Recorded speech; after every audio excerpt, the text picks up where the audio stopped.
ഇന്ന് ഞാൻ ഡ്യൂട്ടി കഴിഞ്ഞ് വരാൻ കുറച്ച് ലേറ്റ് ആയതുകൊണ്ട് ലഞ്ച് കഴിക്കണമെങ്കിൽ പ്രത്യേകിച്ച് കറികളൊന്നും ഇല്ലാത്തതുകൊണ്ട് ഒരു തട്ടിക്കൂട്ട് തോരനാണ് ഇന്ന് നമ്മൾ വെക്കാൻ പോകുന്നത്.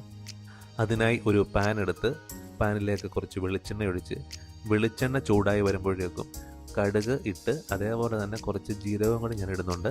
കടുക് പൊട്ടി വരുമ്പോഴേക്കും നമ്മൾ വറ്റരമുളകും കറിവേപ്പിലും കൂടെ ചേർത്ത് കൊടുക്കുക.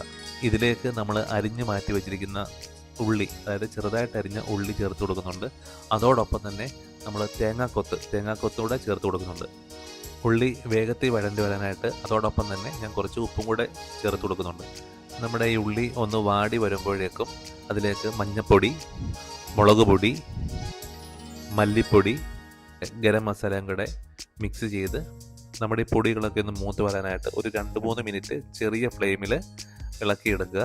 അതിലേക്ക് നമ്മുടെ ചിരകി വെച്ചിരിക്കുന്ന തേങ്ങ കൂടെ ചേർത്ത് കഴിഞ്ഞാൽ ഉച്ചക്കത്തേക്കുള്ള ലഞ്ച് റെഡി.